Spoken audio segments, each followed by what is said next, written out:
is our value system. Is our value system. What do we value? What is important to us? Our value system has changed so drastically since the last 2-3 decades. I would say since the 1980s, our value system has changed so drastically. We don't want to labor. We want people to come and do our work for us. Everybody wants to be rich overnight. Nobody really wants to work. But these things, like you said, they're things that should make us really very rich. They should. And we don't need to embellish them to tell the story. We don't. But we need regulations. For instance, don't pull down the Benin walls again. I know that in Berlin, they brought down the Berlin Wall, but they didn't bring down all of the wall. They left some sections so that tourists, visitors can still see the remains of the wall. We can legislate. We need our policy makers to actually make policies that are useful to us, policies that are enduring, policies that can add value to our lives. So all these things are important. They are there. They are there. Instead of those of them trying to run outside Nigeria to look for greener pastures out there, there are enough things to engage them in the country to keep them busy. The thing one may talk about is funding.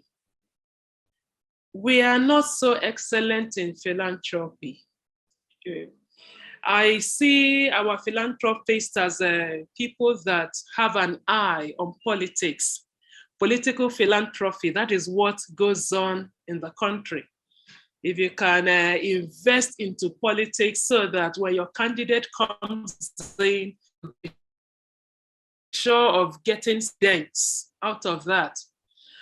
That is one area where we differ significantly from some other nations that have values for their culture, values for their past.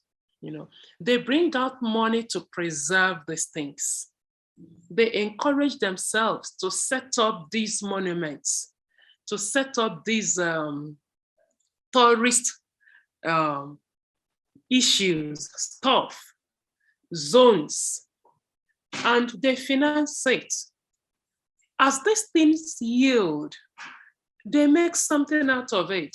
Something just came to my mind now, and that's former governor of Cross River State, Donald Duke.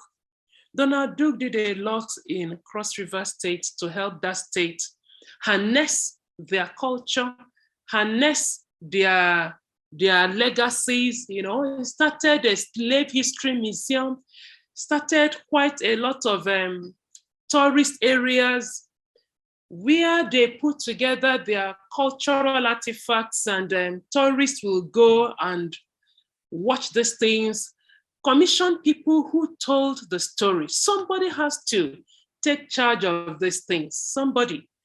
That somebody can be me, actually. But I must confess it is not in my area of interest at the moment. So it doesn't necessarily have to be a head of state or a governor. But somebody has to take it seriously that this is important. Somebody that has the interest should take it seriously that this is important and work towards it. Yeah, it is true. It is us, no? It's only that sometimes some of these things to do them, we need and not just finance, not only finance, but we also need legislation to be able to make them work. Yeah, that's correct. Now, talking of your area, which area do you really concentrate on mainly in your history? It's difficult to say. It's very, very difficult to say. I think I started out as a gender scholar, women's history, but I have since moved away, not completely. I look at issues, I look at problems, and that draws me.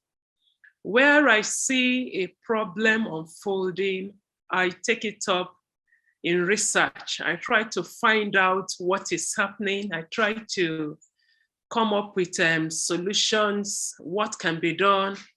I encourage other colleagues, researchers to team up with me to look into that case and come up with something that can be done. So because of that, I've actually delved into a lot of things that to say what my expertise is a little difficult. All right. But you can give us some examples, no? So at least we have something to Okay, I've worked on the Civil War. I worked on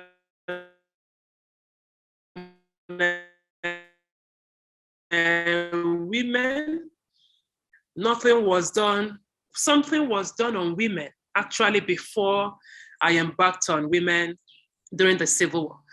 But that study was done east of the Niger. So I saw a big gap west of the Niger, and I tried to study that and fill it up. Now, after like 10 years of studying about women, writing about women, and writing about men too, I went into Islam, decided to find out what is going on in that area. Nigeria is roughly divided into two. This monolithic north and monolithic south, but it's not really that way. So I looked at Islam in the southeast and part of the south-south. The only state I didn't cover in the south-south is Edo State. And in the next few months and few years, I will address that gap. So from that, I've also moved on to other issues. 3 years ago, we started having problems around resources, a lot of debts, crisis everywhere. And I went in there too to find out what exactly is happening. What can we do? How can we solve this problem with our resources? So problems actually drive where I go to, and I use history to solve those problems. Interesting. And I want to believe that all these problems, all these projects that you do are always in the nature of research, that you do a lot of research in that, correct? Yeah, they're researched. Mm-hmm. All right. Now, as this they have to do with history and research, can you share anything with me, like how easy it is to do historic research in Nigeria, considering the circumstances we have just discussed up to this point? You must be very motivated. You must be motivated. I mean, from within you. You should not be looking for somebody to encourage you. You should have enough dose of encouragement from within to engage in anything. Now, let me talk about delving into Islam. I find that quite interesting because it came from my being assigned to teach Islamic revolutions in West Africa. So I looked at the curriculum, the way it was structured. We would study Islam in other parts of the continent, as the West African sub-region especially.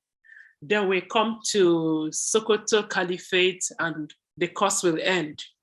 And I felt that was too abrupt.